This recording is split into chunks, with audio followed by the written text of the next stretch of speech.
Hi class, welcome to our sixth bioethics lecture and our second Zoom live lecture. So previously we've been discussing what are normative ethics and looking at ethical positions that come out of absolutist contexts. And we discussed deontology, or the view that intentions matter as well as the value of the person themselves. We looked at virtue ethics and what does good or bad behavior look like. And now, during this lecture, we'll be wrapping up these positions, looking at consequentialist ethics, or ethics that focus on the consequences that come about when we make decisions. So class today will be structured as follows. It's all about consequentialism, but we'll be looking at two strands of consequentialism that have been highly influential: egoism and utilitarianism. Egoism, because this tends to be a position that guides individual decision making even today, and utilitarianism, because it's typically used in medical contexts to determine how best to ration resources. And then we'll be finishing up with a case study analysis. So the why. Why utilitarianism? Why are we talking about utilitarianism in a biomedical class? Well, utilitarianism, in addition to guiding stakeholder decision making and to being one of the premier positions that typically arise when you're making decisions, it is often juxtaposed against deontology when we talk about ethics regarding resource decision making in medical contexts or rationing. So we have the deontological, which focuses on patients and individual patient worth. Like, you should remember Kant argued that you should treat people as an end in themselves and not merely as a means. Whereas utilitarianism pushes back against that, arguing that the ends matter, right? So these two positions tend to come into conflict, as we'll see. Do the ends or outcomes justify the means, right? And if we focus on patients, if we focus on individual integrity, utilitarianism may seem problematic. But if we focus on bringing about the greatest good for the greatest number, then that may be used to justify types of behavior, as we'll see. In addition, consequences or consequentialism brings up a host of ethical issues that arise during the decision-making process. So remember, we talked about Thompson's view that ethical issues arise during every step of the decision-making process. When we're deciding, for example, what options to employ, or what potential strategies to address a problem, there are various constraints that limit the amount of options that we could rationally, weigh whether or not it's going to be an acceptable action to take, right? And this is due to technological constraints concerning law and policy. If it's illegal, it will most likely be off the table as a way to address your problem, right? And customs and norms. And then we have the conduct itself. Are you a virtuous person? Does performing this action say something about your character? And a host of ethical issues arise there. And then we have the consequences. How do your actions impact others? And so we looked throughout the week at the first two, and we'll be finishing up our discussion of normative ethics, or at least this framework, looking at the consequences. So class today is structured as follows then. We'll be answering roughly the following questions. What are the consequentialist ethics? What are consequentialist ethics, and which ones are they? And how should we use them? How should we apply them? Should we accept deontology? Should we accept utilitarianism? Should these be universally binding, or do they hold in specific cases? Should we treat them like principles, or should we treat them like universal ethics? So many questions, right? So consequentialist ethics, it's not just utilitarianism. And it's important to identify the three main branches of consequentialism in order to better understand where people are coming from in shared decision-making contexts. So for the ethical egoist, they're worried about consequences, but they're worried about consequences as those consequences impact them, right? Dang, I should do that action that brings about the greatest benefits and the least harm to me. And we'll talk about how ethical egoism came about. Epicurus, was one of the first thinkers to discuss this position. And there's ethical altruism. Don't worry about me. I don't want to be included in the utilitarian calculus. Benefits and harms, let's do that which benefits everyone else and causes the least amount of harm to everyone else, irrespective of whether or not it harms me. So a person that throws themselves on a bomb or sacrifices themselves to save 10 people, such as like Steven Seagal in like one of his movies where he's trying to stop a train from barreling down, that would be the hero that sacrifices himself to save others. That would be an ethical altruist. And then you have a utilitarian. And utilitarians include themselves in the calculus, but they also include everyone else's interests as well. And they're like, well, let's weigh everyone's interests equally. So in other words, we can think of ethical egoism in the following way, or define their term in this way. An action is morally right if the consequences of that action are more favorable than unfavorable only to the agent performing the action. Whereas ethical altruism, again, focuses on what's most favorable and least harmful for everyone except the agent. So where did ethical egoism come about? Well, ethical egoism is one of the oldest philosophical positions, normative positions that we'll be discussing. And it comes from Epicurus. Epicurus was born in 340 BC, roughly died in 270 BC. He was a Greek philosopher, and he argued that, forget Aristotle, forget these people who focus on good character, who wants a good character, right? He's like, that's not what's important. What's important is pleasure and happiness. So each person ought to act in such a way to maximize his or her long-term pleasure. And it's important to look at Epicurus here because Epicurus was the first philosopher, one of the first philosophers to say consequences matter. And yes, for him, consequences matter specifically for the person performing the action, but it was a huge development in ethical thinking. Right? So what would Epicurus do? Well, you would think, if I want to do that action, which brings about the greatest happiness for me and the least harm, then if, say, I wanted to buy a new phone, I'd be like, you know what? This new phone is going to bring me happiness. And, I would need to weigh the pleasure of obtaining the phone with the pain of shelling out the money. Right? So the new iPhones, for example, may be notoriously expensive, or at least they're expensive to me, And so I would be hesitant. Will the pleasure of having that new iPhone outweigh the pain of, reducing my resources to make other purchases? Right?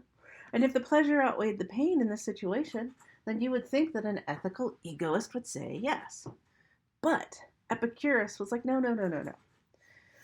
Ethical egoism is more nuanced than that. And let me tell you why. Philosophy in ancient Greece. Its followers lived in a secluded garden. They passed their time by watering the plants and watching the butterflies flutter. And they were badass rebels. Seriously. What? You don't think butterflies are badass? Then buckle up and get jazzed for some ancient philosophy time. With an unqualified student as your teacher. The school was founded by Epicurus, who looked like this.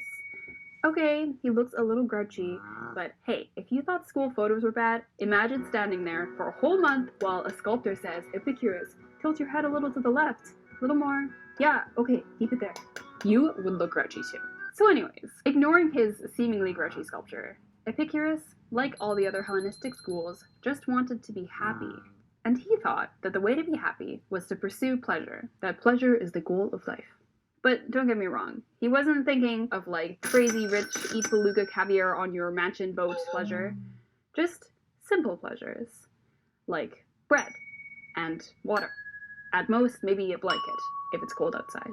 You see, Epicurus thought that excessive or unnatural pleasures, like a rich person's passion for beluga caviar, were ultimately mixed with pain. So, for example, let's say you are crazy rich, and for some reason you're in the mood for beluga caviar. So you go to your favorite fishmonger, and they say, sorry bro, we're all out. You might be really sad, you might be disappointed, you might even be angry at whatever asshole took all the beluga caviar before you. And none of that is pleasant. And remember, pleasure is the goal of life. So Epicurus thought that you should avoid unnatural pleasures like this. You should strive only to eradicate all your pain. This will get you something called static pleasure. And no, not static pleasure. It's more like when you're lying in a field and there's a beautiful sky and your butt is not even wet because you are sitting on your friend's jacket. You're not hungry, you're not tired, you don't want anything. You just exist.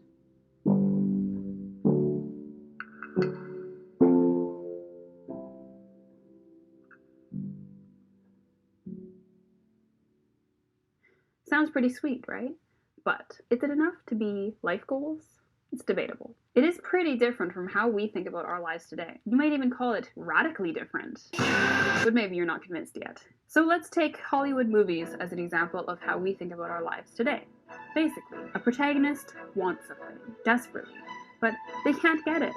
And eventually, after some suffering and some conflict, which teaches them about life, they gain the skills and they overcome the obstacle and they get what they want and they live happily ever after. And then the movie makes millions and the rich film director gets to buy all the beluga caviar before you do. That asshole. So anyways, our modern myths tell us both that we are driven by desires and that we become better people as a result of our pain. Meanwhile, Epicurus says that you should just eradicate all your strong desires. They'll just hurt you in the end. And that pain is just painful rather than a route to self-growth. So an Epicurean protagonist might look like this. This is Aubrey. He wants to be the head cheerleader, but despite his obvious pizzazz, nobody wants to vote for him. Poor Aubrey. So what does Aubrey do? Does he work hard, overcome obstacles, and prove everyone wrong by fulfilling his dreams? Started from the bottom, now we're here. No.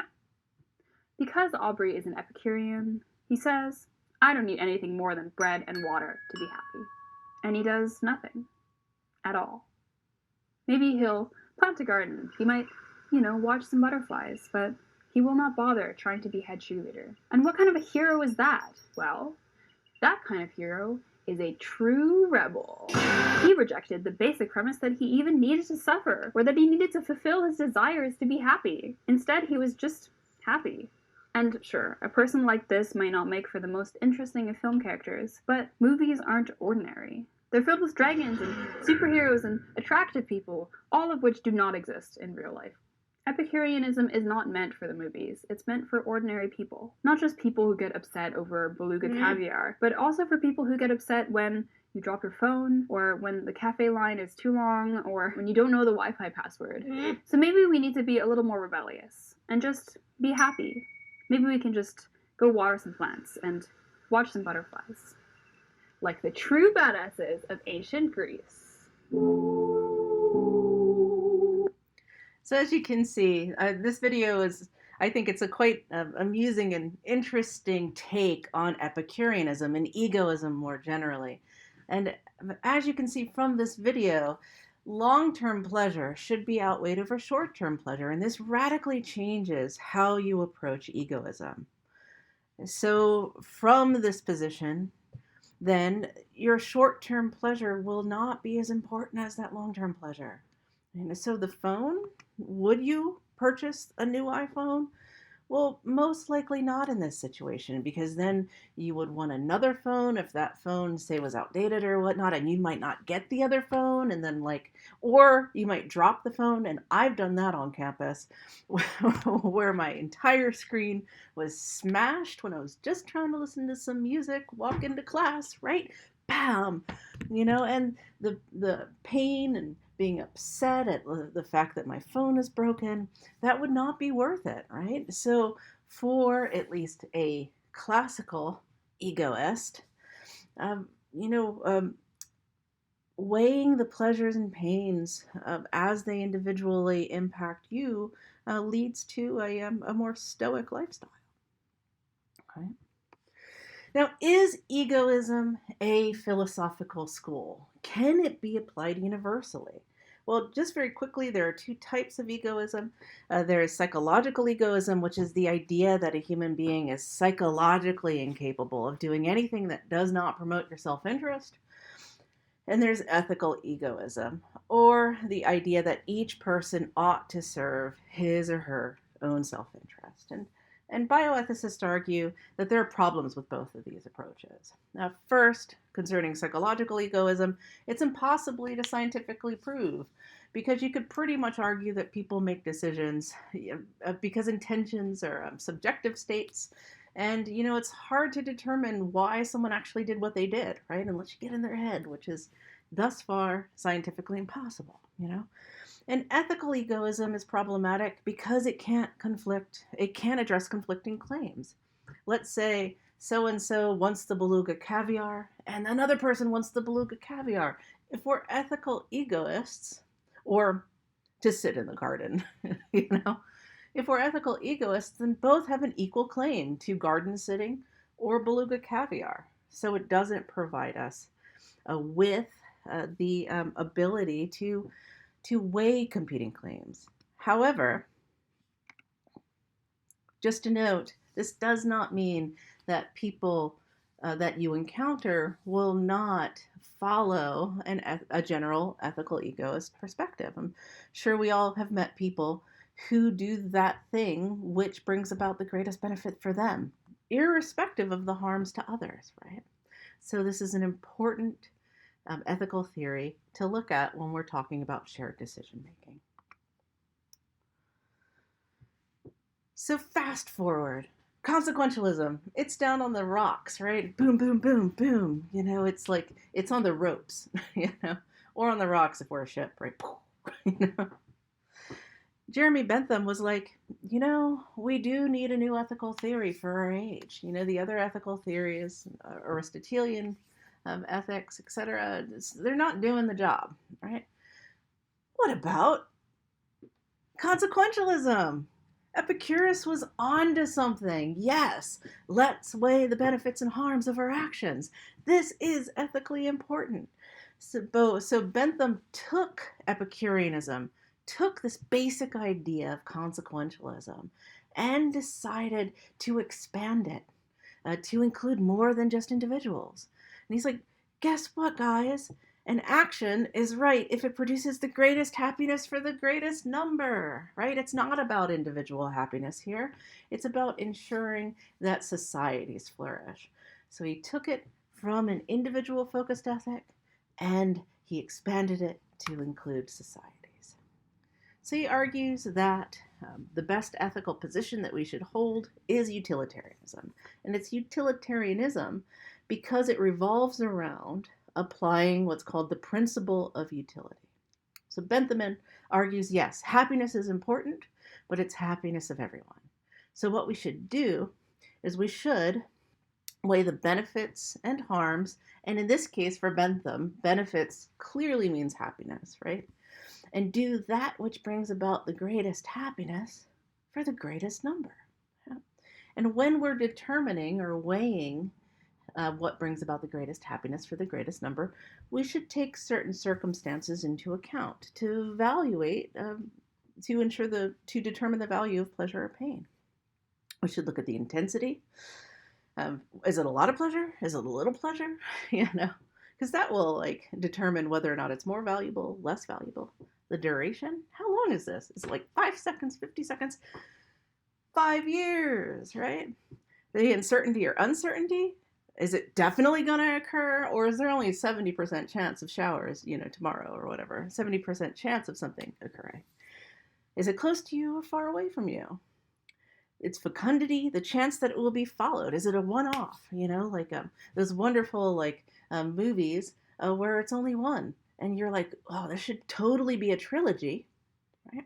But it's only a single film.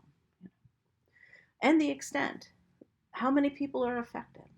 So he's like, once we take these circumstances into account and weigh that which brings about the greatest happiness for the greatest number, then in all circumstances, for Bentham, we will know what the right action is. Well, Bentham's theory was accepted by a lot of philosophers working in ethics at the time, but there were also those who were highly critical of this view. And they argue, well, you know what? Bentham's theory, focusing on happiness? Wow, we've already been pushing back against Epicurus for 2,000 years. And you know what?